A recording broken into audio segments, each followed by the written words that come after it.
السلام عليكم ورحمة الله وبركاته.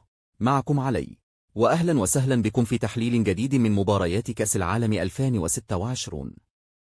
اليوم نستعرض مواجهة قوية جمعت منتخب ساحل العاج بمنتخب كوراسا ضمن الجولة الثالثة من دور المجموعات، وهي مباراة دخلها المنتخبان بطموحات مختلفة.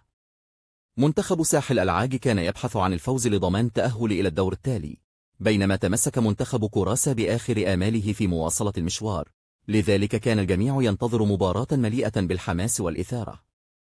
منذ انطلاق صافرة البداية، فرض المنتخب الإيفواري سيطرته على الكرة، واعتمد على التمريرات القصيرة والتحرك المستمر بين الخطوط، في حين اختار منتخب كوراسا التراجع إلى مناطقه الدفاعية مع الاعتماد على الهجمات المرتدة السريعة.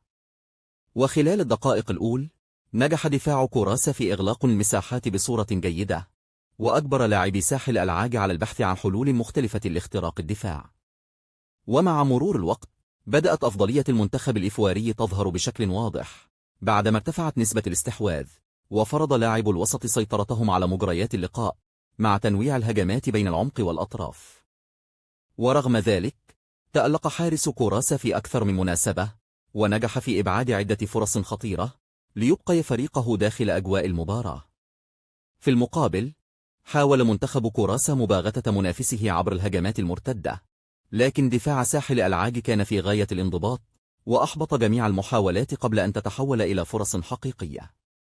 ومع استمرار الضغط، جاء الهدف الأول بعد هجمة منظمة بدأت من وسط الملعب، تناقل خلالها لاعب ساحل العاج الكرة بسرعة وثقة، قبل أن تصل إلى المهاجم الذي وضعها بهدوء داخل المرمى، معلنا تقدم الأفيال وسط فرحة كبيرة من الجماهير.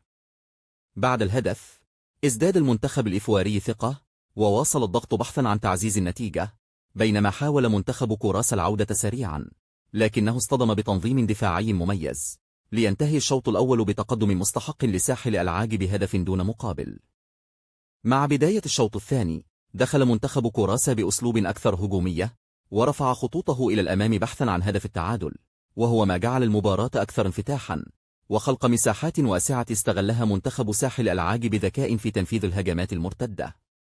استمرت المباراة بإيقاع سريع، وحاول منتخب كوراسا الضغط على حامل الكرة، لكن لاعبي ساحل العاج تعاملوا مع الموقف بهدوء وخبرة، ونجحوا في تدوير الكرة وامتصاص حماس المنافس، بينما بدأ الإرهاق يظهر تدريجيا على لاعبي كوراسا نتيجة المجهود الكبير الذي بذلوه طوال اللقاء. وجاءت اللحظة الحاسمة عندما نفذ منتخب ساحل العاج هجمة مرتدة سريعة بدأت من وسط الملعب، لتصل الكرة إلى أحد المهاجمين الذي انطلق بثقة، وتجاوز الرقابة الدفاعية، قبل أن يسدد كرة متقنة استقرت في المرمى، معلنا الهدف الثاني الذي منح منتخب بلاده أفضلية مريحة، وقضى على آمال كوراسا في العودة. بعد الهدف الثاني، ركز المنتخب الإيفواري على الاحتفاظ بالكرة وإدارة الوقت بذكاء، بينما حاول منتخب كوراسا تقليص الفارق من خلال عدة تبديلات هجومية، إلا أن جميع المحاولات اصطدمت بدفاع منظم وحارس يقظ حافظ على نظافة مرماه حتى صافرة النهاية.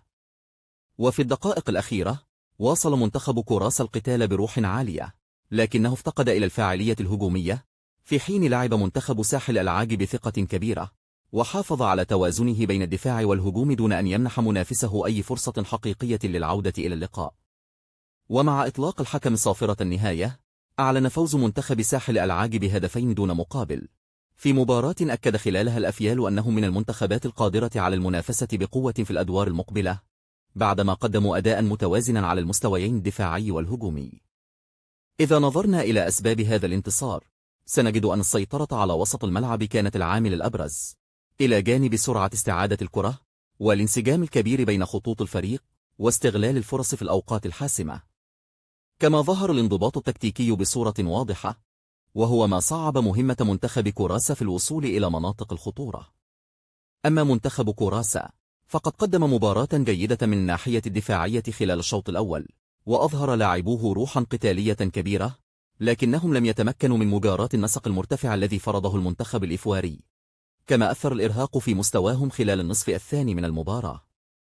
وبهذا الفوز، حجز منتخب ساحل العاج بطاقة التأهل إلى دور آل 32، وأرسل رسالة قوية إلى منافسيه بأنه يمتلك الجودة والانضباط والخبرة التي تؤهله لمواصلة المشوار في كأس العالم 2026. أما منتخب كوراسا، فرغم الخروج من البطولة فإنه اكتسب خبرة مهمة يمكن أن يستفيد منها في الاستحقاقات المقبلة. في النهاية أثبتت هذه المباراة أن البطولات الكبرى تحسم بالتركيز والانضباط واستغلال الفرص في اللحظات المناسبة. منتخب ساحل العاج استحق الفوز عن جدارة، بينما سيعود منتخب كوراسا لمراجعة أخطائه والاستفادة من هذه التجربة. أشكركم على المتابعة، وإذا أعجبكم هذا التحليل فلا تنسوا دعم الفيديو بالإعجاب والاشتراك في القناة وتفعيل جرس التنبيهات ليوصلكم كل جديد من تحليلات مباريات كأس العالم 2026. كان معكم علي، أراكم في فيديو جديد، والسلام عليكم ورحمة الله وبركاته.